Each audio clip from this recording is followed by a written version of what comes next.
люди умирают часто довольно похожим образом. Если вы пришли, значит, я точно умру. Как часто говорят люди, если я умру, никогда, а если. Умирать больно? Все точно умрут. Мы всегда проигрываем. Сейчас медсестры в России тихо заплакали. Мы так надеемся на медицину, что смерть – это провал. А страшно умирать?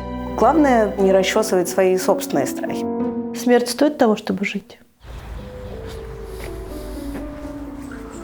В путеводителе про это кладбище сказано, что оно одно из самых духоподъемных кладбищ Англии. В Англии они обычно очень красивые, зелененькие, могилы красивые. В Австралии еще красивые. Просто такой холм, все зеленое, и просто такие стоят отдельные какие-то камешки. Я еще до того, как стала этим заниматься, то ли какую-то книжку читала, то ли подкаст слушала. Я подумала, что до тех пор, пока в России похороны проходят так, как они проходят, и морги устроены так, как они устроены, никакой прекрасной России будущего не будет. Потому что понятно, что за некоторыми исключениями это устроено как-то страшно антигуманно.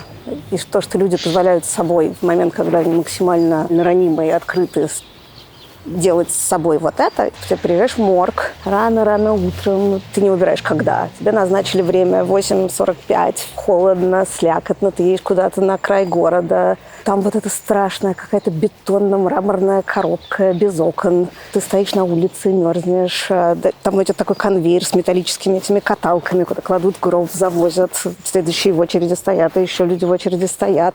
И дальше говорят какие-то заученные речи, которые не имеют никакого отношения к тому человеку, которого хоронят. И сейчас, значит, время подойти, всем попрощаться, и все послушно, значит, подходят и прощаются. Потом какая-то музыка играет. В общем, все это, мне кажется, совершенно бесчеловечным, не имеющим отношения ни к тому человеку, который умер, ни к тем, кто хоронит. А почему так? Мне кажется, что это наследие советской эпохи. Государство берет на себя эту задачу и решает так, как решает. И это не самое было гуманная эпоха. Но и похороны, соответственно, негуманные, и роды негуманные, все негуманное. Так и осталось, а сейчас уж совсем нет никаких причин считать, что оно почему-то должно стать мягче или человечнее.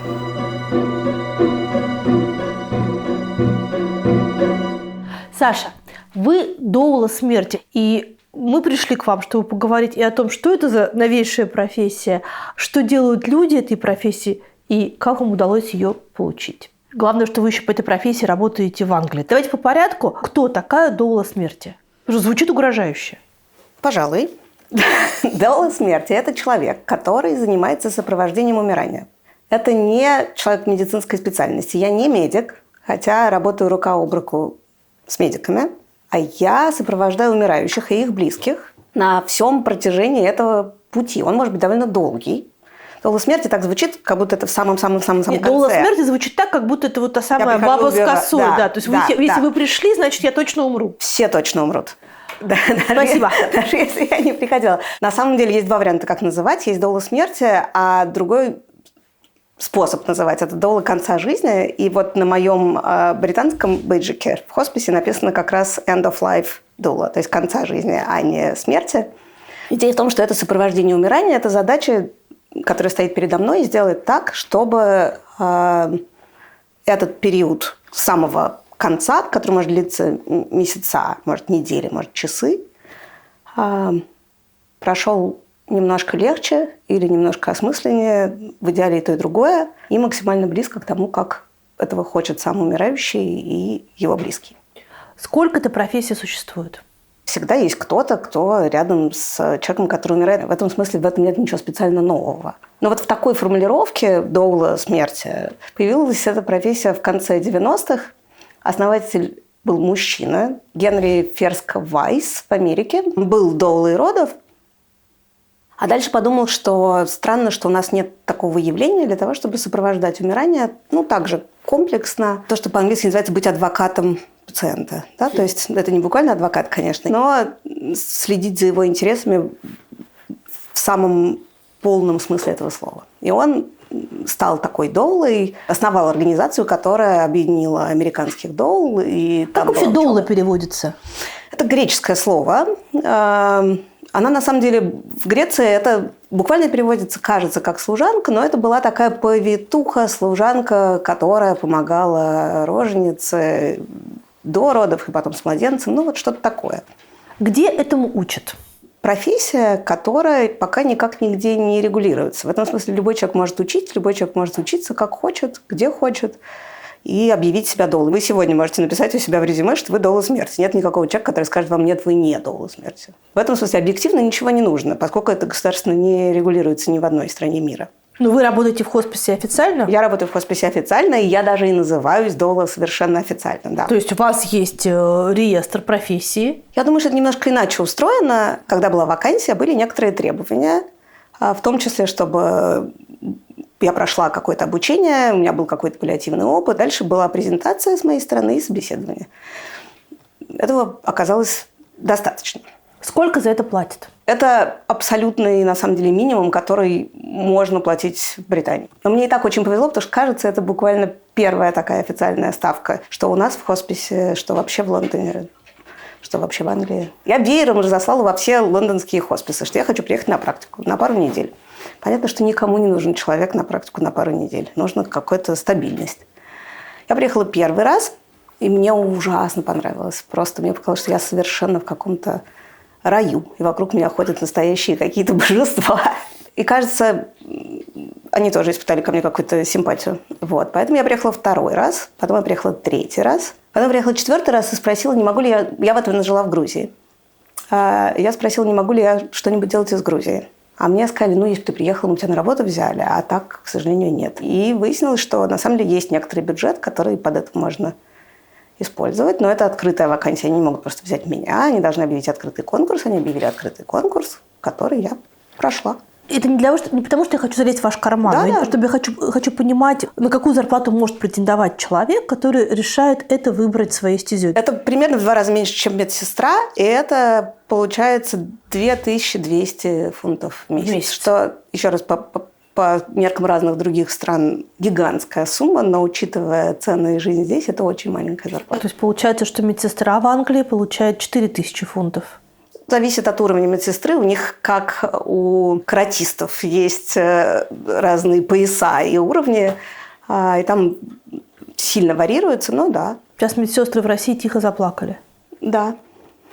Кем вы работали до этого? До этого у нас был семейный бизнес, и мы занимались исследованиями маркетинговыми, маркет-ресерч. Я вела фокус-группы и глубинные интервью, и это была изумительная работа, я занималась ей много-много-много лет. В какой момент вы поняли, что то, что вас интересует, это смерть и то, что вокруг нее? Чем больше я про это думаю, тем раньше, мне кажется, меня это заинтересовало. Это как ретроградная амнезия. Я помню все более ранние периоды.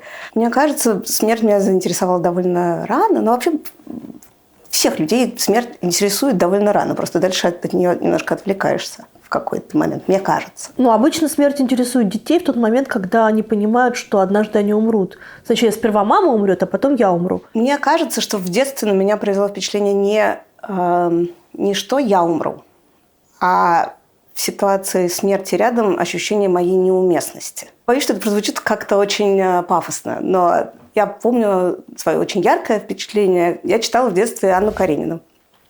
И из всех сюжетных линий, которые там были, самая сильная сцена, которая мне произвела впечатление, это когда Китти помогает ухаживать за умирающим. И она входит в комнату, и вдруг оказывается, что как-то все получается ужасно складно. И она как-то поправляет какие-то занавесочки, она как-то здесь кладет ему подушку поудобнее, как-то проветривает и разговаривает с ним. И вдруг возникает какое-то ощущение жизни, и вместо тягостности понятно, что он продолжает умирать, но она страшно уместна. Я помню эту свою мысль тогда, что я бы очень хотела когда-нибудь так мочь, чтобы вот в присутствии смерти быть уместной и не просто не пугаться и не мешать, а еще к тому же и быть полезной. И мне казалось, что это какой-то особенный дар, и жалко, что я так никогда не смогу.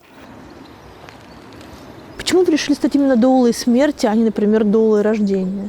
Кажется, что рождение как-то более оптимистичное. Ну, рождение, безусловно, более оптимистично. Другое дело, что если в рождении что-нибудь пойдет не так, то это чудовищная трагедия. А если в смерти что-нибудь пойдет не так, то в целом это то, чего мы ждем в любом случае. В этом смысле мои риски меньше. На самом деле между доулой, которая сопровождает рождение, и смерть, есть действительно много общего. У родов и у умирания есть очень много схожих паттернов. Люди, когда рождаются, сначала они беременеют, потом проходит какое-то время, живот растет, потом у нас идут схватки, потом потуги, потом рождается ребенок. И в целом ребенок обычно очень похож на ребенка. Поменьше, побольше, лысенький, волосатенький, темненький, светленький.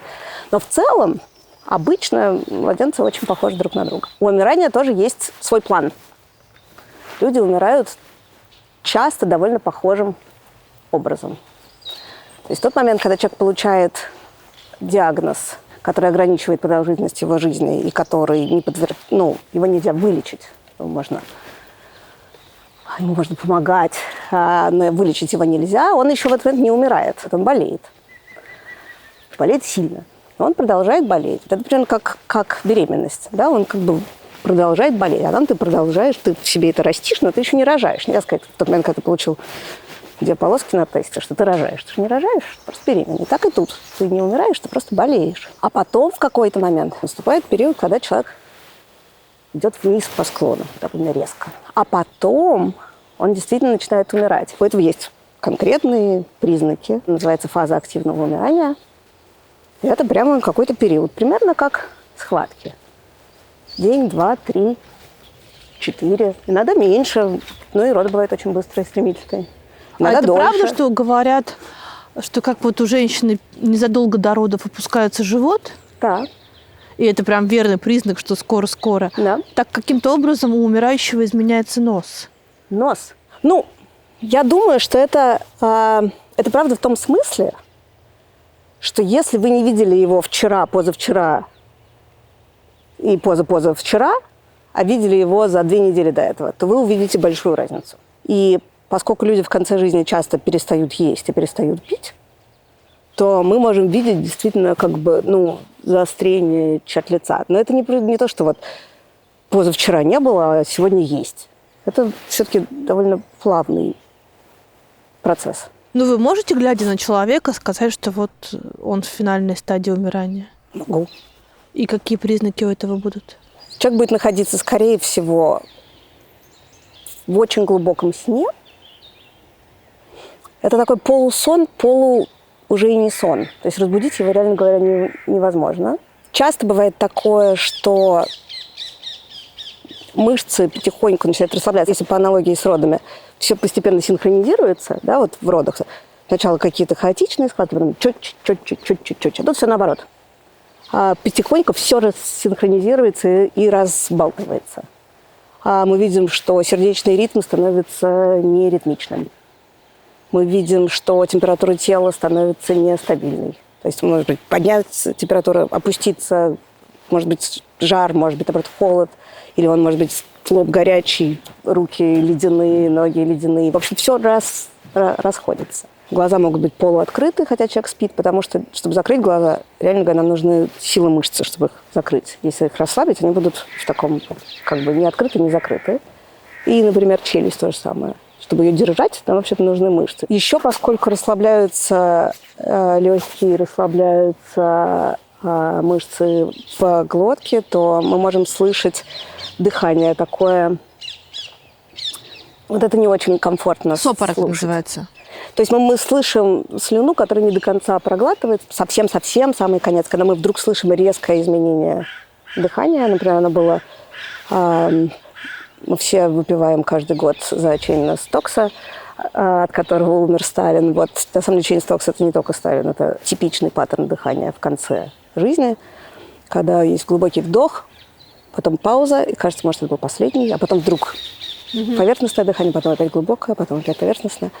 А потом вдруг мы слышим изменения, и становится, например, вот как-то оно меняется. И это признак того, что осталось совсем чуть-чуть. Умирать больно? Это зависит. То есть само по себе умирание не больно. Но человек умирает от чего-то. И если ему было больно до, то ему больно и умирать, и сильнее, поскольку заболевание прогрессирует. Если же нам удалось найти какое-то решение, подобрать так препараты, чтобы ему было не больно до, то ему будет и не больно умирать тоже. А страшно умирать? Это кому как. В основном не страшно умирать.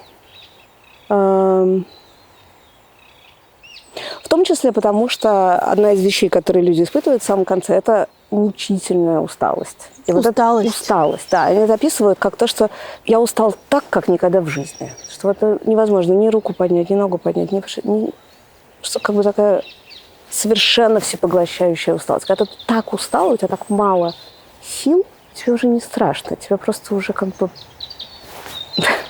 тяжко. Умирать скорее тяжко, чем страшно.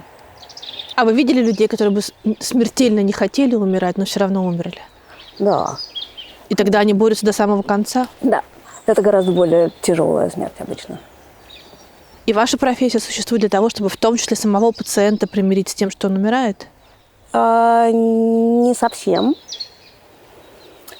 Моя профессия существует для того, чтобы человек умирал максимально близко к тому, как ему кажется правильно умирать.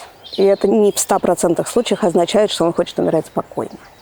Есть люди, которые не принимают факт своей смертности до самого конца и готовы,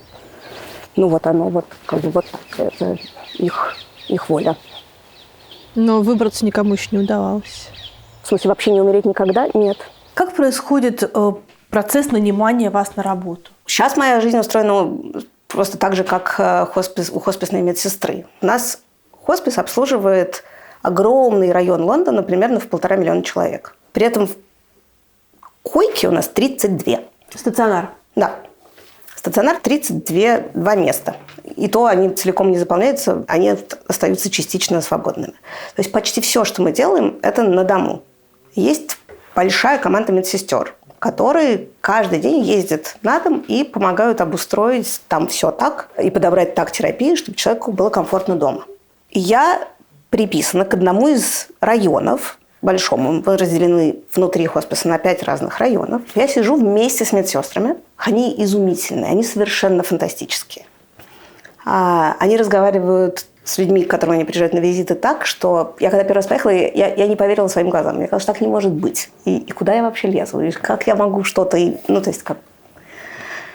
Вот, что если вы оттуда выходите, и вы чувствуете, что у вас сердце неспокойно, и вам хотелось бы, чтобы был кто-то другой еще, кто будет этого человека поддерживать или семью, или вы чувствуете, что с медицинской точки зрения там делать вам особенно нечего, вы приезжаете, реально говоря, для того, чтобы поддерживать в любом другом смысле, но не медицинском, давайте буду ездить я.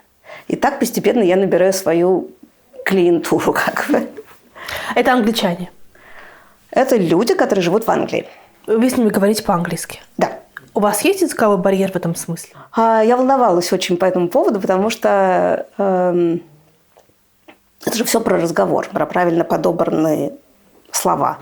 А особенно англичане в смысле культуры очень аккуратно подбирают слова и очень мягко. Но, реально говоря, у меня нет языкового барьера. Я сейчас себя чувствую очень, очень комфортно, разговаривая. И мне кажется, что вот в этой конкретно своей сфере я могу выразить все, что я хочу, и так, как я хочу. Дальше, допустим, вас прикрепили к человеку, и вы приходите в семью и объявляете: «Здравствуйте, теперь я буду сопровождать вас до гробовой доски». Почти. Либо мы первый раз едем вместе с медсестрой, которая их сопровождает. Либо я приезжаю одна, но они уже знают, что я приеду. И если они спрашивают, люди обычно не спрашивают, им немножко не до того. Но если они спрашивают, то я говорю, что я не медик, но я здесь для того, чтобы понять, как мы можем вас поддерживать любым еще другим способом, как мы можем еще вам помочь. Этого совершенно людям достаточно. И они принимают эту помощь? Да. Не было случаев, там говорили: не лезьте в наши дела? Были. Но это было немножко по-другому. Это было вообще... У меня было ощущение, что меня бросили в прорубь по-настоящему. Я приехала тогда еще только учиться на практику. Я еще не работала. Я сидела на медицинской летучке. Это отдельное вообще впечатление, как это происходит. И мне сказали, что вот в палате вот лежит там вот такая пациентка и вот такая пациентка. Очень сложно. И раз ты до смерти, давай-ка ты сходи. А я еще, на самом деле, ни сном, ни духом. Я бы и сейчас не очень в этих конкретных 2 случаях знала, что делать. Но хоть как-то. А тут прям мне было трудно. Особенно у меня было ощущение, что я вторгаюсь в чужое пространство. И вот я буквально должна зайти в палату и сказать: давай, мол, поговорим. Даже 3 у меня было таких случаев. В одном случае мне было прямо сказано, что у меня, к сожалению, очень мало времени. У нее действительно было очень мало времени. Я не могу потратить ни одной лишней минуты. На вас? Да. А на кого она хотела потратить? На детей. В другом случае я была принята и ходила какое-то время, хотя мне кажется, что тогда от меня толку было не очень много. И еще один у меня был такой опыт, когда мне показалось, что, в общем, непонятно, что я там точно сидела, и что я, по-моему, этому человеку немножко в тягость. Я не очень понимаю, почему, собственно, человек должен принять меня с распростертыми объятиями. У него тяжелейший, труднейший период в жизни, у него какой-то свой путь. И вот я пришла такая вся, и давайте мне со мной проводить время. Человек совершенно не обязан, хотя, к моему удивлению, оказывается, что люди обычно рады и признательны, и каким-то образом обычно им становится полегче немножко. А что вы можете им предложить? Как вы можете облегчить? Тут несколько вещей. Главным образом и здесь, да, мне кажется, сейчас везде, в любой культуре, в современном обществе разговор о смерти довольно табуирован. Это не значит, что люди о ней не думают, особенно люди, которые к ней приближаются. Они окружены людьми, которые боятся смерти, в том числе их смерти, не меньше, а иногда даже больше, чем они сами. Это пространство, в котором часто все звенит от тревоги. И возможность просто поговорить с человеком, который готов выслушать, который не будет тебе говорить: ой, что ты, настройся на позитивный лад до 120, все будет хорошо. Держись. Держись. Который искренне в тебе заинтересован. А я искренне в них заинтересована. Это большое облегчение. Просто какое-то место и время, в котором почему-то есть посторонний человек, на которого можно опереться, можно вывалить свои тревоги, не волнуясь за него. На детей и на внуков не очень хочется, и они не очень готовы, потому что им самим страшно. И в тот момент, когда это рассказывается, а человек с той стороны не падает в обморок, то есть я. А что вот рассказывают? Рассказывают, про что волнуются, рассказывают, чего боятся. Часто есть такая комбинация. Есть потребность в осмыслении жизни и прошлого, а есть страхи про будущее и настоящее. И тем и другим очень хочется поделиться. И когда они чувствуют, что я там для них правда и собираюсь там быть до конца, вот до гробовой доски, то оказывается, что от этого почему-то полегче. Вы впускаете эти истории, этих людей в свою жизнь? Да, я иногда даже по дороге просто звоню у Илюши рассказать уже по дороге. Да, потому что поверить в то, что вот эти все жизненные истории реально ходят вокруг меня, и это не в кино, это не сценарий, это не Голливуд, а вот этот человек жил вот такой жизнью, а это вот это. А вот у меня сегодня произошел такой разговор, и вот у меня получилось вот это. А вот мне сказали, да. Но не подкашивает ли вас то, что каждый из этих людей очень коротко с вами? Я думаю, что наоборот, чем короче, чем на самом деле проще. А меньше привыкаешь? Ну да, так как бы с ними целую жизнь живешь. Вот у меня есть несколько человек сейчас, про которых у меня есть такое ощущение, что я в будущем себе расставила такие гранаты, которые будут у меня там в будущем взрываться, и я посмотрю, как это на меня потом повлияет. Но в целом нет, пока не подкашивает. Отношение в обществе к смерти связано с вообще обществом, с его конструкцией. Потому что мне кажется, что в этот момент, наверное, рухнула там моя картина какого-то мира, потому что мне кажется, что в стране, в которой нормально убивать и быть убитым на войне, говорить там о паллиативной помощи, о каком-то бережном отношении к жизни до самого конца, довольно странно. Может быть, даже и не странно, но ждать чего-то такого нелогично. Нет, нелогично. То есть вот эта вот паллиативная служба, хоспис и забота не только о ярком периоде жизни, но и о финальном ее периоде, это знак какого-то гуманистического развития общества. Мне кажется, это очень яркий период жизни, финальный период жизни. Это противопоставление мне не кажется верным. Это супер яркий период жизни. А объясните, почему яркий? Он для всех яркий. Он яркий для людей, которые, собственно, умрут.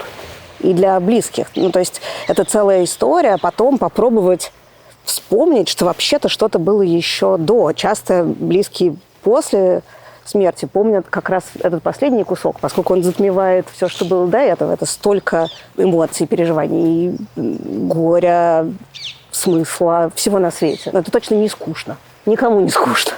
Не умирать не скучно, не быть рядом с человеком, который умирает, не скучно. Это очень яркая вещь, по-моему, одна из самых ярких, какая вообще бывает. А если исторически смотреть, в какой период люди стали заботиться о том, как достойно, не стыдно и можно, наверное, слово комфортно употребить, умереть. Похороны всегда были важны. Ну, то есть, сколько есть цивилизация, столько важны и похороны. Говорят, даже слоны хоронят своих близких, что, кажется, вранье. Но люди начали хоронить очень рано, и это, очевидно, стало важно очень быстро.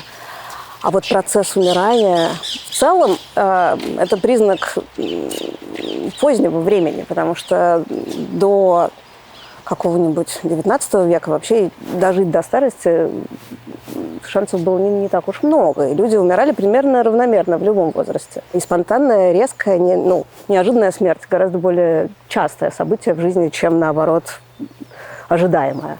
Поэтому сам разговор про то, какой должна быть правильная смерть, уж тем более комфортная. Вообще комфорт не самая ценная вещь была, по-моему, до 20 века уж точно. А идея в том, что человек не должен мучиться лишнее, она и сейчас-то не то, что всем очевидна.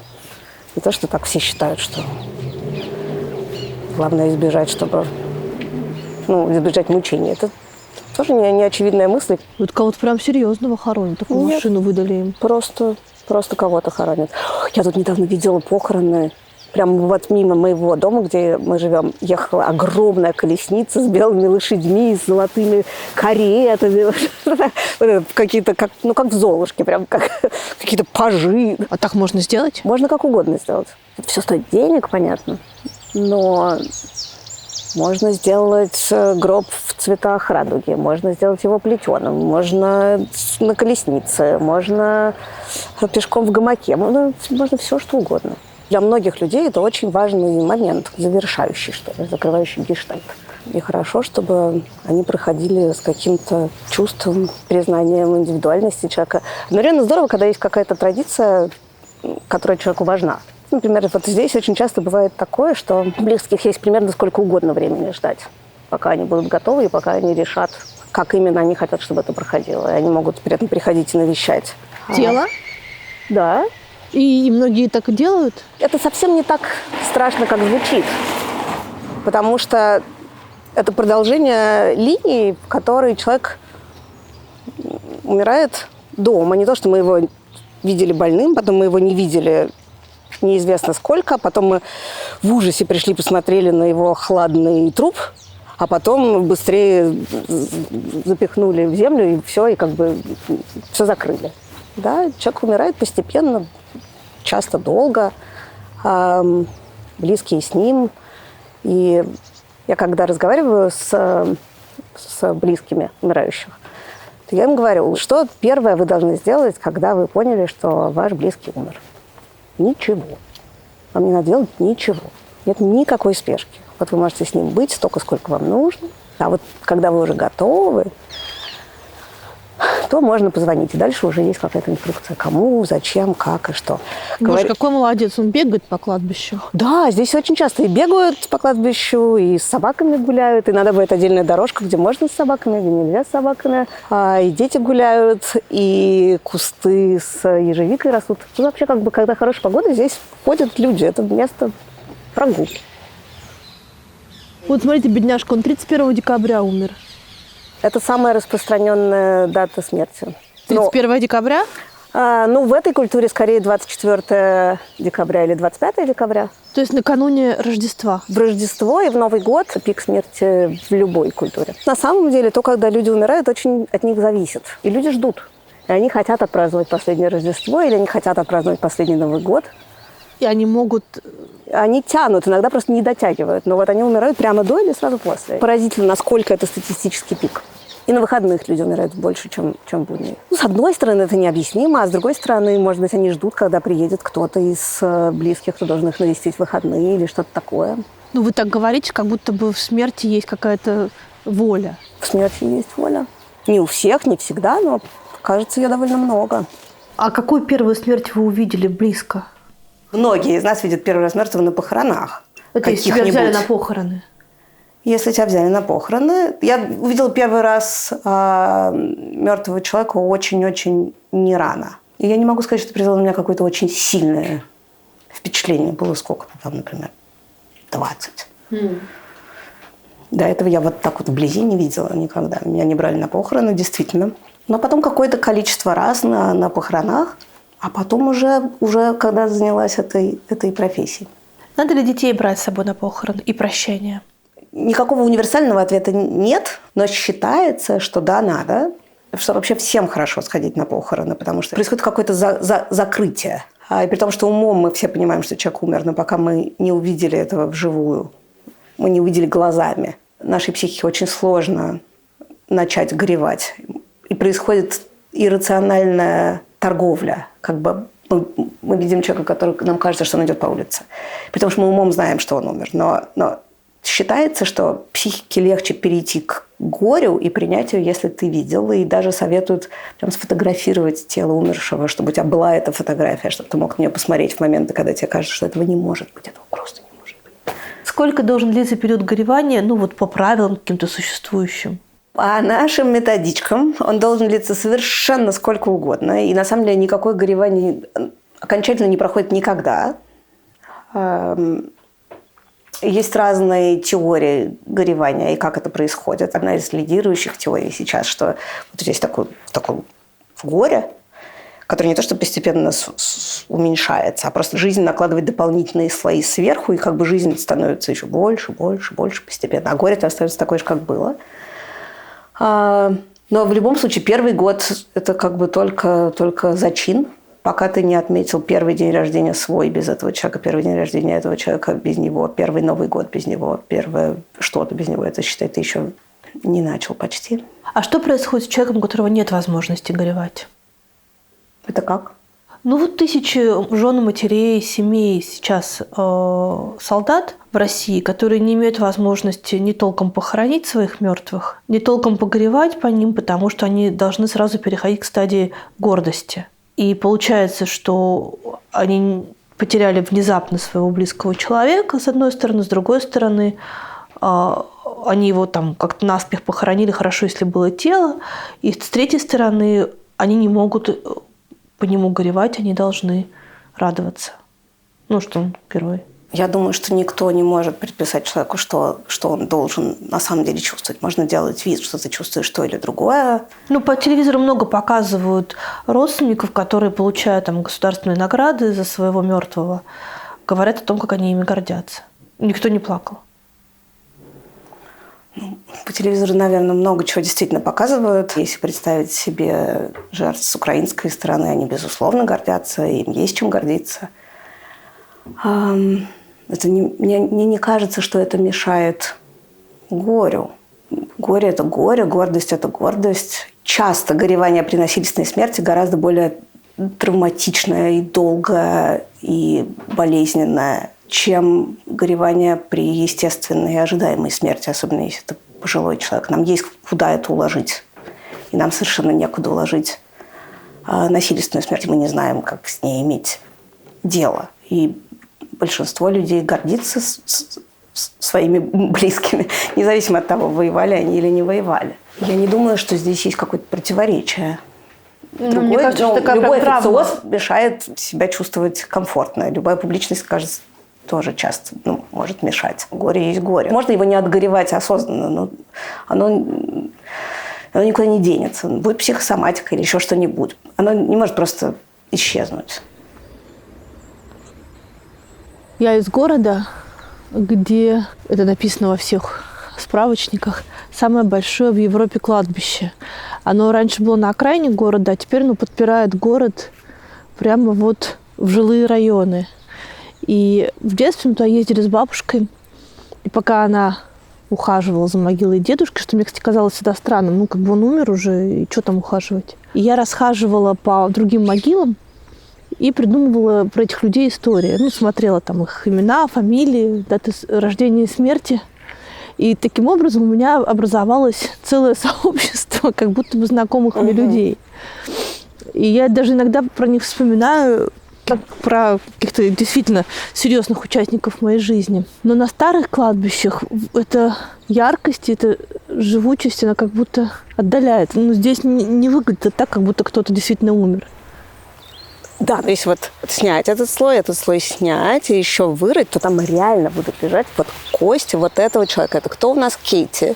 Вот Кейти. Вот Кейти, она прям правда там лежит. Это же фантастическая вещь. Если вот мы все это строим, там лежат тела, они правда тут лежат. Если про это подумать, это, по-моему, это прям производит впечатление. Гораздо интереснее подумать, где их души в этот момент. Ну, это вопрос, верим ли мы в души. А вы? Человек точно больше, чем просто его тело. Я лично не верю в какую-то загробную жизнь, поэтому мне не кажется, что их души где-то есть. Мне кажется, их просто нет. А кости как раз есть, и это удивительно. Флоренс Ада. Мне вот это очень нравится. Я это видела на других кладбищах, что пишут не просто дату рождения, дату смерти. Хотя, когда я ходила по кладбищу, я всегда высчитывала, сколько получается. А мне нравится, когда пишут вот 80 лет, или там вот 24 года, или 67 лет. И сразу можно себе как-то представить. А, это их целая семья. Да-да, они всегда здесь семьями лежат. Вот последние в 73-м году еще будут. Вон там еще есть целый кусок. Еще кто-нибудь будет. Ну, неужели у них с 73-го года больше никто не умер в семье? Ну, никто, кого бы семья решила, что, достоин этого места. Но, с другой стороны, немного прошло время. Ну, может, и никого и нет. Они, наверное, все умерли, больше никого нет. И вот это самый важный, наверное, вопрос, что остается после человека. Ну, память остается. Так, мне кажется, больше ничего. Ой, какая необычная. Вот это какой-то малыш, наверное. Да, очевидно. Здесь можно ходить и по могилам самим тоже. А, да? Да. Можно наступать, ходить. Им это не кажется каким-то поношением. В 5 лет умер. Тут вообще нету ни даты рождения, ни даты смерти, а просто, что ему было 5 лет. И что он умер 19 февраля, неизвестно какого даже года, да? А, нет, известно. Какого? 65-го. И до сих пор у него, смотрите, и лошадки, и собачки.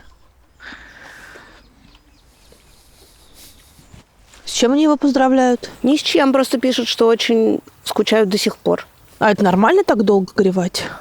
Горевать нормально сколько угодно. Я не уверена, что они прям 65-го года прям горюют. Но помнят и любят, так может быть, почему же нет?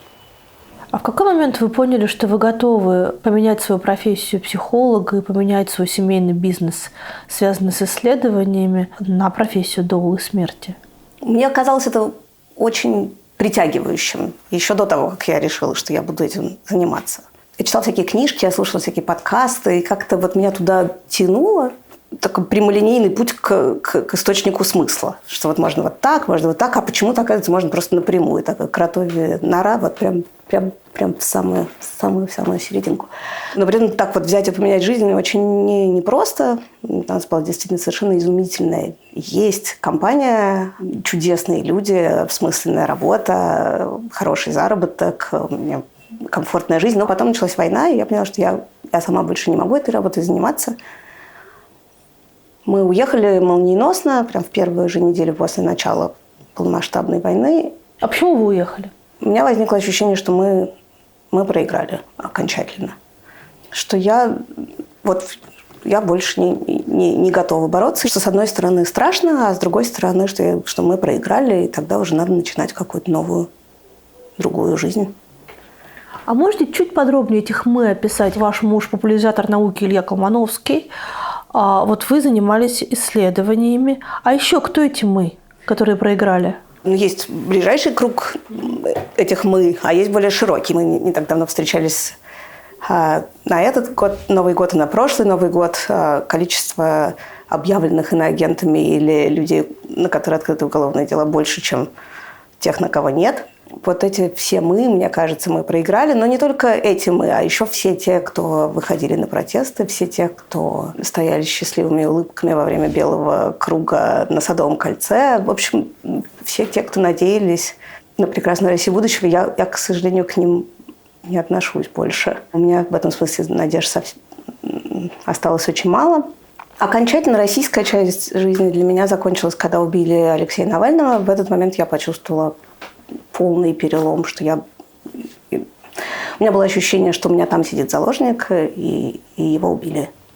И это было ужасной личной трагедией, как для сотен тысяч других людей. Но на этом действительно у меня случился какой-то перелом, и эта часть жизни для меня окончательно закрылась. карьерная часть закончилась тогда, когда мы уехали из России, потому что я просто поняла, что я буквально не могу больше этого делать. Мой мир на глазах рушится, Путин бомбит Киев, я не могу заниматься маркетинговыми исследованиями, вот я просто как-то не могу. А дальше я пошла учиться. Это были американские курсы, и они были, соответственно, ночью из-за разницы во времени. Они платные или бесплатные? Платные. Я помню, что первый раз после ночи учебы я вдруг поняла, что у меня хорошее настроение. Первый раз с начала войны. Что вдруг я чувствую какой-то глоток свежего воздуха, и что я жду, когда будет следующий мой день учебы, то есть ночь учебы, и что так можно жить дальше. А чему вас там учили? Люди, которые учатся, делятся на два принципиальных кластера. Одни, у которых есть паллиативный опыт, и они были паллиативными медсестрами или сиделками, или, в общем, какой-то большой опыт. Но они хотят другого качественного экспириенса и менее формального практического какого-то действия. И есть люди, которые не имеют такого опыта, а пришли либо потому, что у них умирал кто-то близкий, умирал, например, плохо, и они хотят, чтобы было иначе. Или, наоборот, умирал хорошо, им хорошо помогали, и они поняли. Или у них очень хорошо получалось. Вот эти два основных кластера, которые не паллиативные люди. А еще есть такие люди, как я, которых, кажется, совсем немного, которые не то и не другое, а просто им кажется это важным и интересным, и осмысленным, и содержательным. Мы шли от начала к концу, и мы, с одной стороны, проходили буквальные признаки, этапы умирания, когда что происходит. А с другой стороны, это было обучение коммуникации, слушанию, разговору, того, на что обращать внимание. То есть в практическом смысле это была передача вот этого знания про умирание, а в более широком смысле скорее это была передача ценностных установок, которые мне оказались близки. Мы когда переехали в Грузию, то мы приехали вместе с моими родителями. И компания у нас с мамой была вместе. И я говорю, все, я на самом деле не могу больше этого делать. И она говорит, хорошо, а кем ты хочешь быть? Вам сколько лет в этот момент? Мне в этот момент 42. И мама говорит, кем ты хочешь быть? Да. Так. И я говорю, может быть, я хочу быть похоронным агентом? Мама говорит, кем? Я говорю, может, я хочу быть похоронным агентом? Очень гуманная профессия. Потому что на самом деле от этого очень много чего зависит. Но можно сделать как-то по-человечески. Можно то, можно сё. Описывай. Мама говорит, хорошо, давай откроем свое похоронное агентство. Я говорю, что так быстро соглашаешься? Может, я хочу заниматься сопровождением умирания? Такая пауза, мама говорит, давай лучше похоронное агентство. Мама моя, кстати, закончила курсы до смерти не потому, что она собиралась с этим работать, а потому что ей было интересно, что мне так интересно. Завораживает. И она поняла? Да. Что?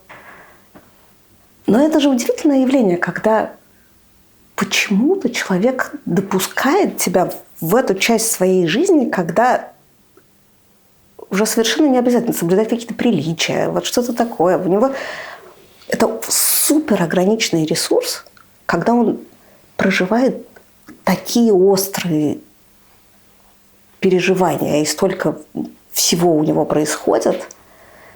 И оказывается, что ты можешь быть рядом и вести самые какие-то глубокие, интимные разговоры. Он почему-то тебе это доверяет, а потом ты идешь домой и пьешь чай, разговариваешь, смотришь футбол. То есть ты как бы с одной стороны проживаешь вот это вот немыслимое, а с другой стороны у тебя этого самого никто не умирает. Это даже какой-то, читинг. Как бы это как бы в каком-то смысле нечестно перед мирозданием. Что я вот эти все души передо мной открываются, и почему-то у меня даже есть возможность немножко помочь.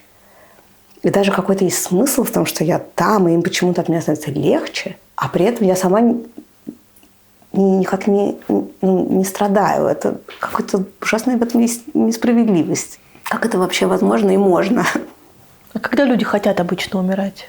Вот сейчас жалуются, потому что хочется на солнышко и на улицу, а холодно и серенько. Наверное, весной и летом в этом смысле полегче. Мне кажется, большинство людей не хотят умирать одни. И в этом смысле кажется, что ночью будет умирать страшнее. В реальности это не так. В реальности, мне кажется, им вообще в конце не страшно. Умиранию можно научить? Ну вот как женщин, которые будут рожать, учат дышать правильно, там, правильно расслабляться и правильно напрягаться, чего-то бояться и чего-то не бояться. Вот эти моменты можно проговорить с человеком, который вскоре умрет? Какие-то из этих моментов точно можно. Но скорее я бы все равно ответила нет, что умиранию нельзя научить. Потому что я не знаю, как человеку лучше умирать. И моя задача максимально помочь ему самому понять, как он хочет и что ему важно. А вот можно научить быть рядом с умирающим и объяснить близким, вот чему пугаться, чему не пугаться, что будет происходить, как это будет выглядеть, как реагировать, на что обращать внимание, на что не обращать внимания. И это я делаю все время, и мне кажется, что это на самом деле очень помогает, потому что люди хотят быть рядом со своими близкими, которые умирают, и хотят, чтобы они умирали дома, но при этом чувствуют себя совершенно потерянными и неподготовленными, не знают, чего ждать. И вот им помочь в этом как раз, безусловно, можно. А лучше, когда человек умирает дома? Такова наша идеология, да. Лучше, чтобы человек умирал дома, если только он не хочет умирать в больнице. Но если он хочет умирать в больнице, нам надо понять, он хочет, потому что он боится умирать дома, потому что он чего-то не понимает, не знает, или он правда хочет умирать в больнице. Потому что если он правда хочет умирать в больнице, пускай умирает в больнице. А вот если он на самом деле опасается вот этого, того и этого, и чего-то еще, и мы можем ему... Во-первых, мы можем справиться с этими симптомами или с тем, что его беспокоит, и мы это сделаем, то тогда он, наверное, захочет умирать дома с большой вероятностью. И тогда наша задача сделать так, чтобы он умер там, где он хочет умереть. Один из фильмов, который произвел на меня в жизни огромное впечатление, это фильм BBC, назывался он «Жизнь человека». Это был сериал, который вышел в 90-е, документальный сериал о мужике, который приехал из Германии жить навсегда в Англию, и тут выяснилось, что у него рак. И он подписал согласие с телекомпанией BBC о том, что они будут снимать его умирание. Они подписали контракт на, по-моему, полгода, а он, такой молодец, прожил 3 года. Я думаю, что телекомпания BBC там, конечно, локти себе кусала. Но в финале этого фильма он лежит на кровати, окруженный всеми своими, родственниками от мала до велика, и поют они песни «Битлз». И из 90-х российских, когда я посмотрела этот сериал еще на кассетах, это, конечно, выглядело довольно, странно, потому что нас всех от смерти оберегали. Вы можете сейчас уже имея и тот, и другой опыт сформулировать, почему тема смерти такая страшная, табуированная, и то, от чего нужно ребенка беречь в России, и как здесь им удалось перешагнуть это? Мне кажется, что это изоляция смерти от жизни – это такой этап, на самом деле, по-видимому, может быть необходимый. У нас нет альтернативной истории для того, чтобы мы относились к умиранию гуманнее. Вообще, когда смерть является нормой, то мы ничего не делаем такого, чтобы люди умирали меньше. Нам нужно, чтобы смерть перестала быть нормой, чтобы вызывала у нас ужас, для того, чтобы мы вложили усилия для того, чтобы заботиться и об умирающих, и о близких, и так далее. И в этом смысле, почему такой ужас вызывает у людей, когда они слышат, чем я занимаюсь? Потому что это что-то совершенно запредельное. Вот смерть – это, как часто говорят люди, если я умру, то… Никогда, а если. Не просто про это неприлично говорить, а что у нас теплится какая-то надежда, что если все делать правильно, то как-то оно… в общем, его как будто бы даже и не будет. То есть, может, оно и будет, но как будто бы и не будет. И вот эти все, не знаю, и со старением же то же самое. Если делать то-то, то ты постареешь на 20 лет позже, на 30 лет позже, на 40 лет позже. Как вечно оставаться молодым, как вечно жить. В общем, мы эту смерть убираем, потому что мы привыкли жить хорошо. Мне кажется, что это связанные вещи, что мы так надеемся на медицину, что смерть – это провал. Человек борется, и эту битву проиграл. Вот медики за него боролись, и медики проиграли. Это странно, учитывая, что умрут все в итоге. Получается, что мы всегда проигрываем. Это странный способ описания, но это язык, которым мы привыкли пользоваться последние, 100 лет. Для того, чтобы мы боролись, нам нужно считать, что мы в каком-то смысле можем победить, что ли. В общем, как минимум, нам не надо присутствовать при нашем проигрыше. И мы этот проигрыш куда-то заметаем под ковер. Реально говоря, смерть не проигрыш. И человек, который болеет, по-моему, не борется, он болеет. И если он в итоге умер, то он не проиграл. Он болел тяжело и умер. А что здесь получилось? Здесь, на самом деле, все равно тема очень табуированная. Меньше, но все равно табуированная. И это современная тенденция вернуть умирающих домой. Потому что умирать дома комфортнее и лучше. И отдельно еще вопрос борьбы между паллиативной медициной и обычной медициной. Потому что врачи воспитаны точно так же, что если они перестают лечить, они как бы проиграли. Поэтому они лечат до последнего вздоха. Хотя даже по медицинской статистике видно, что часто оказывается, что если перестать лечить раньше, то человек живет и лучше, и дольше. Вы верующий человек? Нет. Смерть – это то, откуда никто не возвращался, и поэтому в любой традиции, религиозной или фольклорной, у смерти очень много вещей, которые мы не можем не описать, и поэтому она наделяется специальными свойствами, как любое состояние перехода. Наблюдая смерть вблизи, замечали ли вы что-то удивительное, во что вы прежде, допустим, не верили? Когда люди говорят про коридоры, тоннели, свет. Есть вещи, которые прямо в учебниках пишут, как признак активного умирания. Это люди видят умерших родственников. А есть какое-то объяснение этому? Разные люди верят в разные объяснения. Я думаю, это очень комфортная вещь. Это не то, чего люди пугаются. Они действительно их видят, они с ними иногда разговаривают. Это не со всеми происходит, но это действительно бывает довольно часто. Мне кажется, что это то, как они сами себя готовят, и это признак принятия того, что ты умираешь. Это комфортно в том смысле, что они как бы в каком-то смысле дают согласие. Да? И это принимает этот образ людей, которые их там ждут и примут с той стороны. Люди, которые верят в загробную жизнь, верят, что их там действительно ждут. И это часто бывает большим облегчением для родственников, знание, что вот там есть кто-то.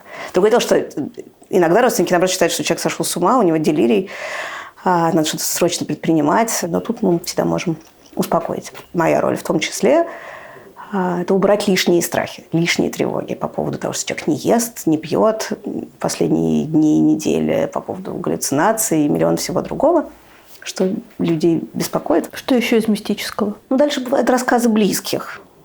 Что-нибудь там взлетела птичка, или шелохнулась занавеска, или был далеко и почувствовал, что кто-то умер. Вот такого рода вещи. Но я сама ничего такого не видела. При этом вы часто находились в момент смерти рядом с умирающим? Буквально в сам момент смерти не так часто пока что. Удивительное свойство моей профессии, что с одной стороны это вот такая вот штука про такое экзистенциально важное, а с другой стороны есть рабочий день. С 9 до 5.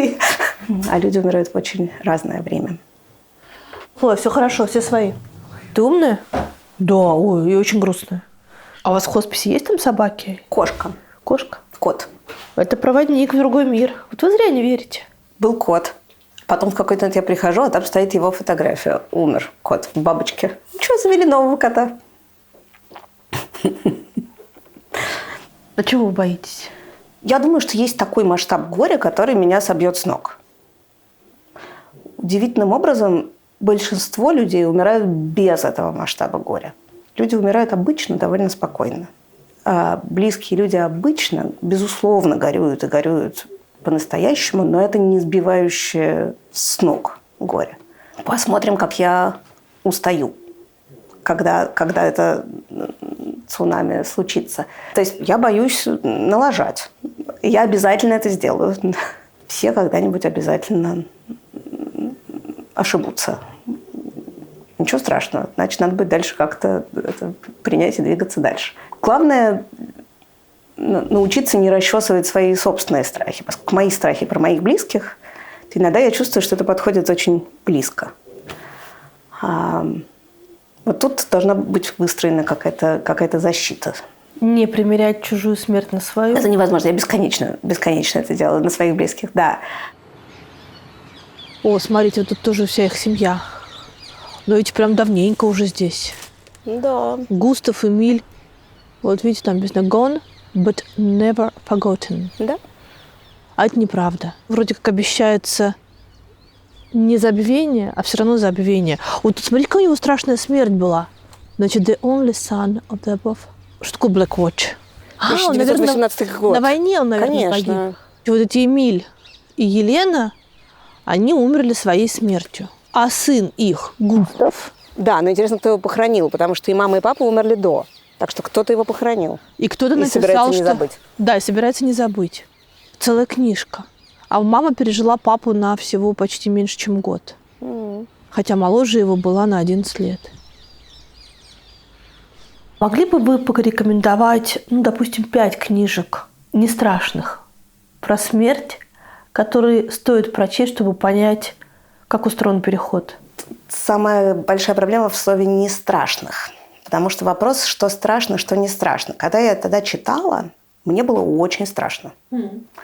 Потому что одно дело, когда ты читаешь в смысле, что тебе это нужно, потому что ты собираешься этим заниматься и использовать. Другое дело, когда ты читаешь, как я тогда читала, потому что тебе кажется это важным. И тогда в голове я успела перехоронить всех своих близких, всеми способами на свете. Они у меня умирали от того и от этого.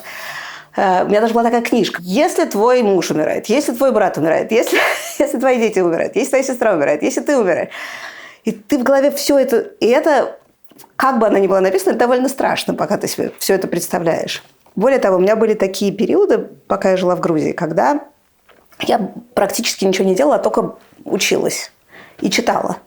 И в этот момент ловишь себя на том, что ты куда-то заныриваешь довольно глубоко, потому что это, как бы ты это никуда не применяешь, ты ничего с этим не делаешь, а просто накапливаешь вот это вот. Поэтому прям порекомендовать того, что не страшно, трудно, потому что я не знаю, что людям в точности страшно, из каких собраний они читают. Давайте так, 5 книжек про смерть для чайников. Ну, во-первых, начнем с русского. Во всех курсах, где я когда бы то ни было училась, всегда проходит Толстого. «Смерть Ивана Ильича». «Смерть Ивана Ильича». Она есть просто везде. На самом деле, мне кажется, что в «Волшебной горе» у Мана, когда Иоахим умирает, это же очень подробно и очень прям пошагово описано. Да, наверное. Интересно, что это была одна из любимейших книжек моих родителей. Я выросла совершенно в культе Томаса Мана и перечитывала «Волшебную гору» в юности много раз и Иосифа. Я думаю, что это в том числе одна из книжек, которая меня в этом смысле сформировала. Я тогда совершенно не фиксировалась вот буквально на изображении смерти, скорее на том, как может разворачиваться оптика про болезнь, ипохондрию и готовность идти по этому пути болезни и умирания, или наоборот, необходимость вынырнуть и уехать в мир живых. Вот я вот сцену про смерть Иоахима не помню, например, удивительным образом. Она там добрых страниц 40, я думаю. Ну, зная Мана, хорошо, если не 50. А такие уже более прикладные книжки? Очень хорошо прочитать книжки Атулы Гавальда. Их есть, кажется, переведенных 2. Есть замечательная книжка, которая написана в партнерстве Доулой смерти и агентом по похоронам. Она называется «Мы все знаем, чем это закончится». Она изумительная книжка и легко, на самом деле, написанная по-английски. Ее не очень сложно читать. И она такая замечательная комбинация очень практических советов с, опять же, ценностными установками. Как вообще на все это смотреть, на все происходящее. У меня есть такая полка там в гостиной, которую я называю своей полкой оптимиста.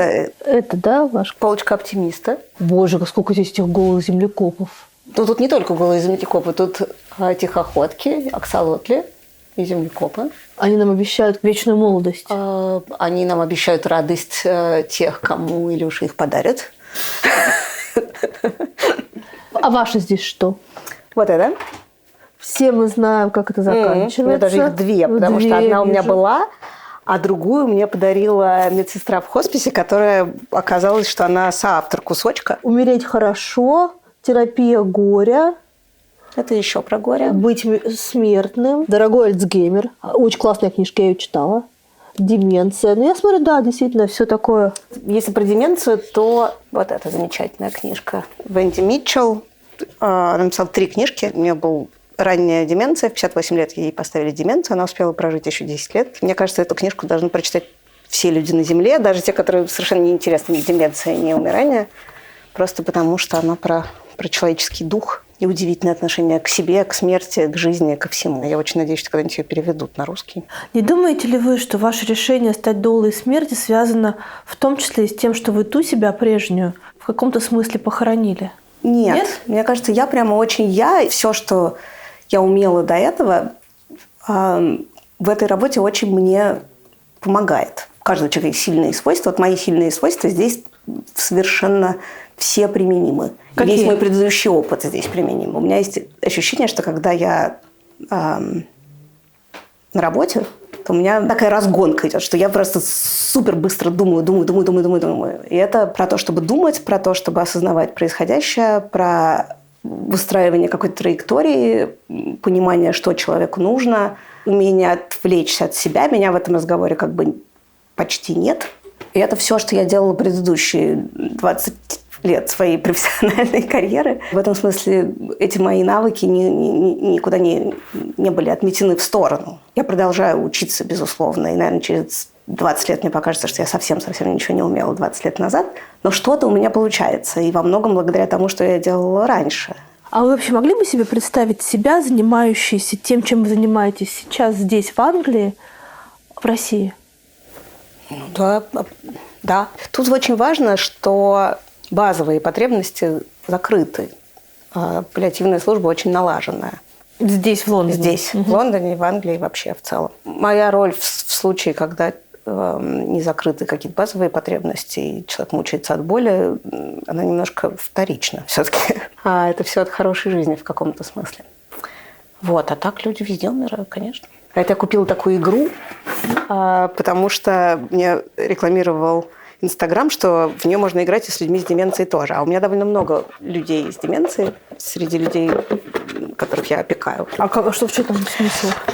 Много разных карточек. Это такая ассоциативная игра, где можно рядом раскладывать карточки, которые чем-то, по твоему ощущению, подходят друг к другу. По форме, по цвету, по содержанию, как угодно. И в этом смысле это очень малоограничивающая игра, а какое-то совместное занятие. То есть ты смотришь на карточку и говоришь, есть я какое-то думаю, количество что карточек. это там стекольный завод. Нет, я кладу вот такую карточку, например. Одуванчик. Например, одуванчик. Это, кстати, самая типичная обложка для всех книг про умирание. Куда ни глянь, всегда есть одуванчик. Это такая прямая логика. Бабочки, одуванчики, бабочки. Вот, или там вот такую. А вы смотрите на все свои и кладете, например, такую, потому что это тоже деревяшка. Или потому что это набор вещей. Или еще что-нибудь. Какое-нибудь объяснение. Но у вас есть набор, у меня есть Проиграть набор. невозможно. Проиграть невозможно. Нет, это просто, чтобы вместе проводить Это как время. со смертью. Никто не проигрывает. Никто не проигрывает, нет. Сильно зависит то, как человек умирает, от того, как он жил? Хочется сказать, что да, но более опытные люди говорят, что вообще не зависит.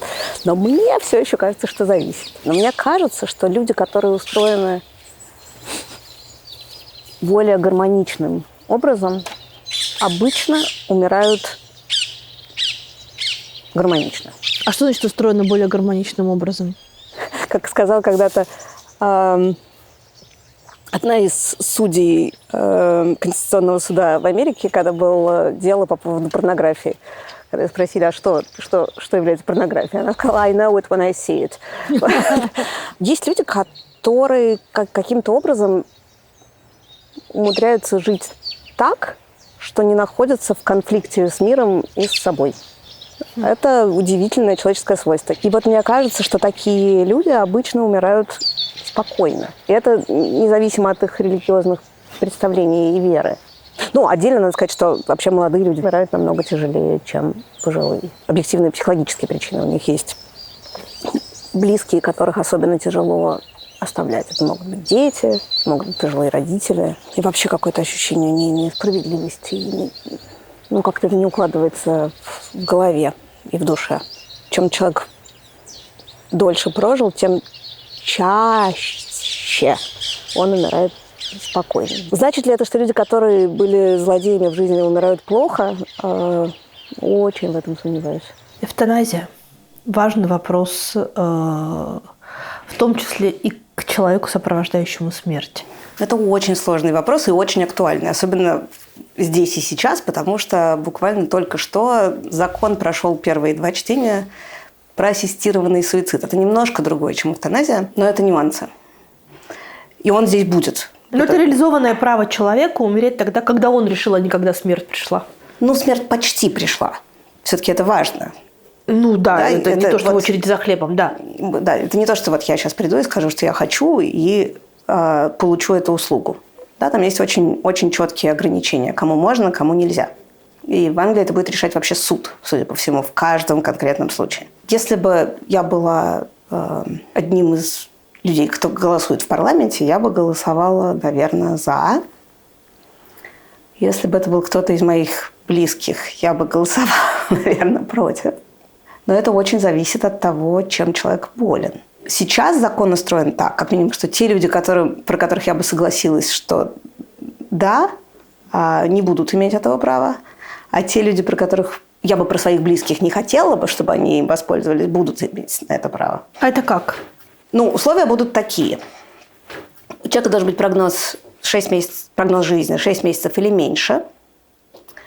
Он должен сам заявить, что он этого хочет, и подтвердить это еще, например, 2 раза на протяжении какого-то времени. То есть он должен находиться в сознании? Он должен находиться в сознании, и он должен иметь возможность не просто это объявить, он должен иметь возможность сам это осуществить.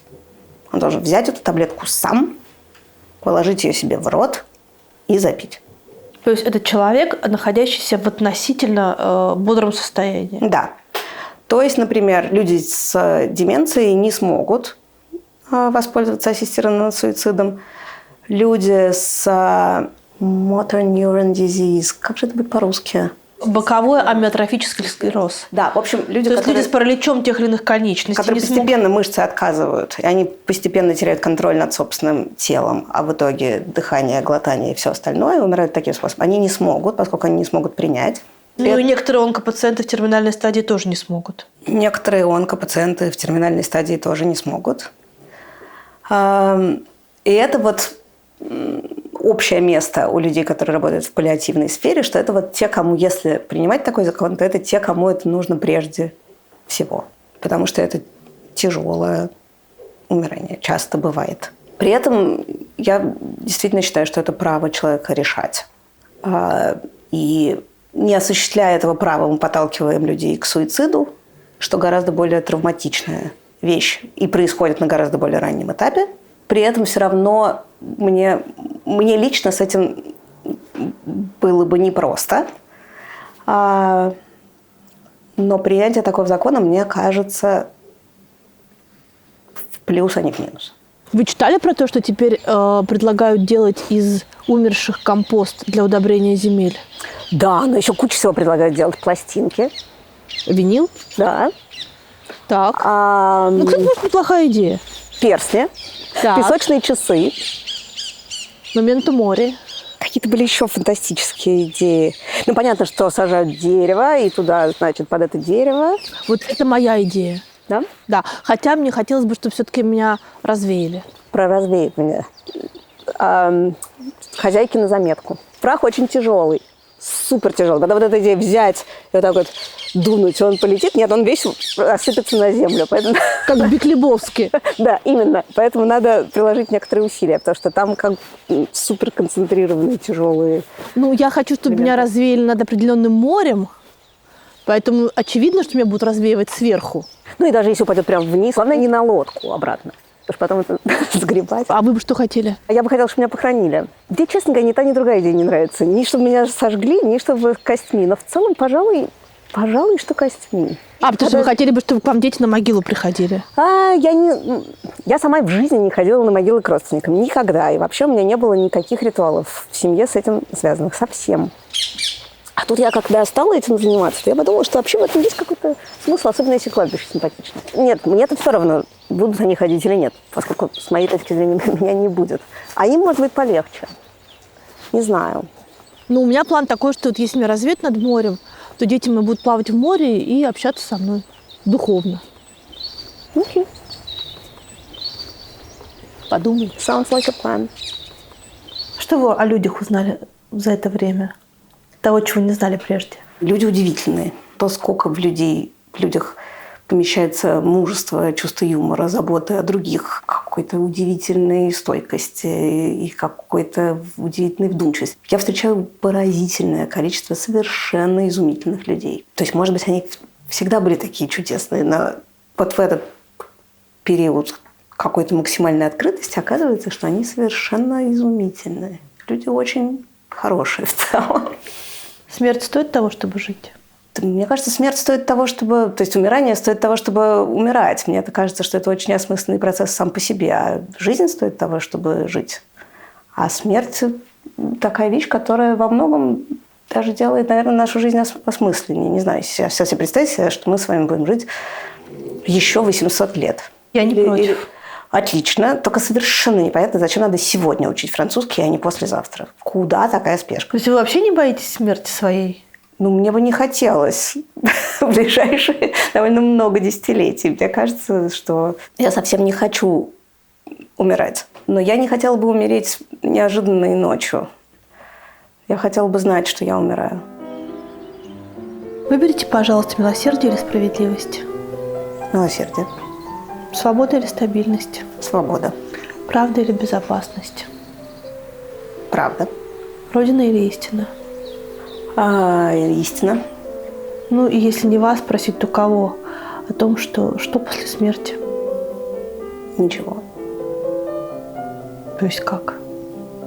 Мне кажется, ничего. А смысл жить тогда? Пока живешь.